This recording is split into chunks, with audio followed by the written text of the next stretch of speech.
Assalamu alaikum dear students, welcome to my channel. I am Sara Khan and I am here to teach you physics and the topic is measuring cylinder. Students, अगर हम measuring cylinder को define करें तो हम कह सकते हैं कि measuring cylinder is a glass or transparent plastic cylinder and it is used to measure the volume of liquid, the volume of powdered substance and the volume of irregular shaped solid.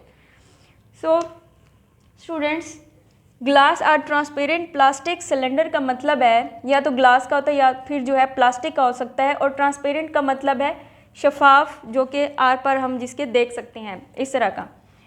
Scales along its length, इसकी length के along scales होते हैं। इसी तरह different capacities from 100 ml to 2500 ml, इसकी different capacities हो सकती हैं, इसकी रेंजेस हो सकती हैं। ये 5 ml टू 2500 ml तक का हो सकता है, लेकिन आपकी बुक के अकॉर्डिंग 100 ml टू 2500 ml ये आपने लिखना होगा। आपके MCQs और शॉर्ट में आता है ये question. So volume of liquid के लिए फाइंड करने के लिए यूज़ होता है ये volume of powder substance and volume of irregular shaped solid insoluble. अब यहाँ पे इनसॉल्युबल का मतलब ये है कि ऐसा सॉलिड हमने लेना है जो कि वाटर के अंदर डिज़ोल्व ना हो, जो सॉल्युबल ना हो जाए। जैसे मैं आपको एग्जांपल दूँ कि अगर हम कोई मेडिसिन लेते हैं जैसे टैबलेट, तो अगर हम उसे पानी में डालते हैं तो वो उसके अंदर डिज़ोल्व होना स्टार्ट हो जाती है। तो मतलब ऐसा सॉलिड हमने लेना है जो पानी के अंदर डिज़ोल्व ना हो, ठीक है। और अगर इरेगुलर भी हो तो हम उसका जो है वॉल्यूम फाइंड आउट कर सकते हैं। तो इसके लिए हम बेस्ट एग्जांपल जो लेंगे वो हो गए हमारे पास स्टोन की, ठीक है, क्योंकि स्टोन जो है वो पानी में डिज़ोल्व नहीं होता और इरेगुलर भी होता है। Now the question is that why are we studying the measuring cylinder? As students you know that in our daily life we use different types of liquids in which water bottles, cold drinks, milk, yogurt, different types of juices and even our medicines also. These all things are available in specific quantities. ठीक है, हम जितनी भी चीज़ें ये लेते हैं, water bottles हो गई, हमारी कोल्ड ड्रिंक्स हो गई, मिल्क लेते हैं, योगर्ट, दही वगैरह, या फिर मेडिसिन लेते हैं, तो ये सारी चीज़ें जो हमारे पास अवेलेबल होती हैं ये एक स्पेसिफिक क्वांटिटीज़ में अवेलेबल होती हैं। अब ये जो है ये ऑलरेडी मेजर्ड वैल्यूज़ होती हैं।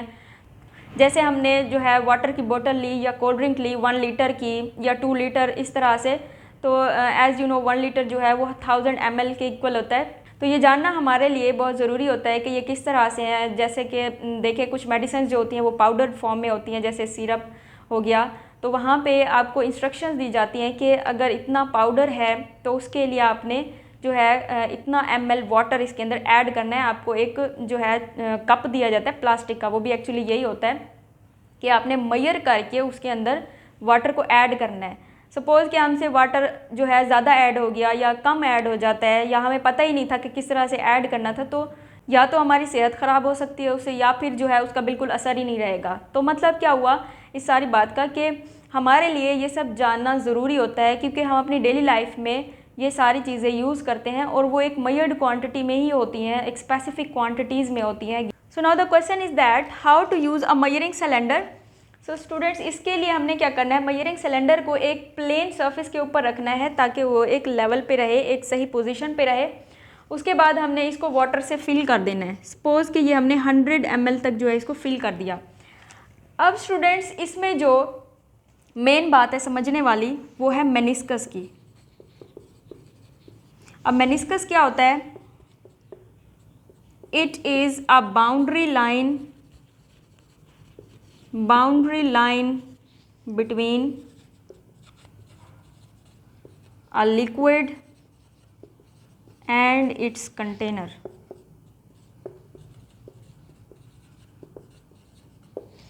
सपोज़ कि ये मेरे पास एक सिलेंडर है, ठीक है, और इसको मैंने वाटर से फिल किया है, तो ये इस तरह से एक बाउंड्री लाइन नज़र आती है, इसको हम बोलते हैं मेनिस्कस, ठीक है। ये जो मेनिस्कस है वाटर एंड अदर लिक्विड्स के लिए तो इसकी शेप इस तरह की होती है, लेकिन मरकरी के लिए इसकी जो शेप है वो थोड़ी सी इस तरह से होती है। अब ये जो शेप है इसको हम कहते हैं कनकेव, और ये जो शेप है इसको कहते हैं कन्वेक्स, ठीक है। कनकेव मिरर जो होते हैं, कनकेव मिरर, कन्वेक्स मिरर, ये आप 10th क्लास में पढ़ेंगे, तो उनकी शेप भी इस तरह से होती है। So water and other liquids के लिए जो है ये इस तरह से शेप है, और जो मरकरी है उसके लिए ये शेप होती है। अब ये किस तरह से होती है स्टूडेंट्स? एज यू नो कि सेम मॉलिक्यूल्स के दरमियान जो फोर्सेस होती हैं वो होती हैं कोहेसिव फोर्सेस। मतलब अगर यहाँ मैंने वाटर मॉलिक्यूल लिए तो उनके दरमियान जो फोर्सेस होंगी वो होंगी कोहेसिव फोर्सेस। लेकिन वाटर एंड सॉलिड, इसका जो कंटेनर है, इसके दरमियान जो फोर्सेस होंगी वो होगी एडहेसिव फोर्सेस। ठीक है, ये जो वाटर है ये इस सिलेंडर को जो है वेट कर देता है। ठीक है, मतलब अगर हमने किसी बर्तन में इसको डाला है पानी को, तो अगर हम निकाल लेते हैं तो आप देखेंगे कि उसके ड्रॉपलेट्स, उसके ड्रॉस जो है वो पीछे रह जाते हैं, वो उसको वेट कर देता है, सॉलिड को वेट कर देता है ये वाटर। ठीक है, इसलिए जो इसके मॉलिक्यूल्स के दरमियान अपनी कोहेसिव फोर्सेस होती हैं और इधर से जो है सॉलिड के साथ इसकी एडहेसिव फोर्सेस होती हैं, इनकी वजह से क्या होता है कि ये जो है इसकी शेप इस तरह से बन जाती है। अब यहाँ पे इसके कोई मॉलिक्यूल्स हैं तो नहीं कि जो उसको ऊपर लेके जाएं, लेकिन अपनी कोहेसिव फोर्सेस की वजह से इन्होंने इसको जो है अपनी तरफ अट्रैक्ट किया हुआ है, जिसकी वजह से ये नीचे बेंड हुआ होता है। ये वाली साइड बेंड हुई हुई होती है, जबकि ये जो साइड है, क्योंकि इसकी एडहेसिव फोर्सेस स्ट्रांग होती हैं, इसलिए यहाँ से ये इसके किनारे बने हुए होते हैं। अब मरकरी के केस में क्या होता है, इसका जो मेनिस्कस होता है ये इस तरफ उभरा हुआ होता है। ठीक है, और यहाँ से ये बेंड हुआ हुआ होता है किनारों से। तो मरकरी जो है इसकी अलग प्रॉपर्टीज़ हैं वाटर से। ठीक है, इसके कोहेसिव फोर्सेस तो है अपने मॉलिक्यूल्स के दरमियान में, लेकिन इसके एडहेसिव फोर्सेस जो हैं वो स्ट्रांग नहीं होती इस कंटेनर के साथ, क्योंकि मरकरी जो है उसको अगर हम इस कंटेनर से निकालें तो वो वेट नहीं करता सॉलिड को। ठीक है, उसके कोई भी ड्रॉप पीछे नहीं रह जाएगा। जैसे हमने वाटर की बात की है कि वाटर जो है वो सॉलिड को वेट कर देता है, उसके ड्रॉपलेट्स अभी भी पीछे रह जाते हैं अगर हम उसको निकाल भी लेते हैं तो। लेकिन मरकरी के केस में ऐसा नहीं होता, इसकी प्रॉपर्टीज़ डिफरेंट हैं और वाटर की प्रॉपर्टीज़ डिफरेंट हैं। इस वजह से क्या होता है कि वाटर और दूसरे जो लिक्विड्स होते हैं उनकी जो मेनिस्कस की शेप होती है वो कनकेव टाइप होती है, और जो मरकरी होता है उनकी जो शेप होती है वो कन्वेक्स टाइप होती है। क्योंकि मरकरी के केस में ये सॉलिड को वेट नहीं करता। ठीक है, इसकी एडहेसिव फोर्सेस जो होती हैं वो स्ट्रांग नहीं होती हैं, और यहाँ पे जो है कोहेसिव एडहेसिव फोर्सेस और सरफेस टेंशन, यानी कि वाटर के ऊपर जो लेयर होती है उसमें तनाव या फिर खिंचाव जो होता है वो उसकी सरफेस टेंशन होती है। तो इन सब की वजह से जो है वाटर की जो मेनिस्कस की शेप होती है वो कनकेव होती है, जबकि जो मरकरी होता है उसमें इन चीज़ों का असर नहीं होता, और इसलिए इसकी जो शेप होती है वो कन्वेक्स टाइप होती है। अब आपने जो है रीडिंग किस तरह से देखनी है, आप जो है इसको बिल्कुल मेनिस्कस के बिल्कुल सामने रखें आई को इस तरह से। ठीक है, ना आई आपकी यहाँ होनी चाहिए इस तरह से और ना आई यहाँ होनी चाहिए। ठीक है, ना ही आपकी आई मेनिस्कस वाले पॉइंट से ऊपर हो और ना ही पॉइंट से नीचे हो। ठीक है, नहीं तो आप गलत रीडिंग ले लेंगे।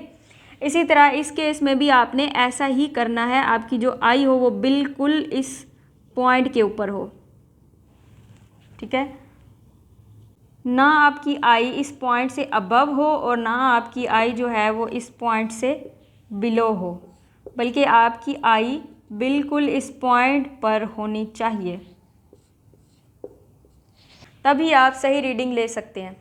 अब हम एक इरेगुलर शेप्ड सॉलिड का जो है वॉल्यूम फाइंड आउट करते हैं किस तरह से, कि हमने एक स्टोन लेना है इस तरह से जिसकी शेप जो है वो रेगुलर ना हो, कोई स्पेसिफिक ना हो, वो इरेगुलर हो। उसको जो है एक थ्रेड के साथ हमने बांधना है, टाई करना है, और फिर यहाँ पे उसको हमने डिप करना है। ये हमने वाटर जो है यहाँ पे लिया था, तो यहाँ पे जब डिप करते हैं तो डिप करने के बाद जो है ये वाटर ऊपर चढ़ना स्टार्ट हो जाएगा, और हम देखेंगे कि 100 से ये 120 ml तक हो गया है।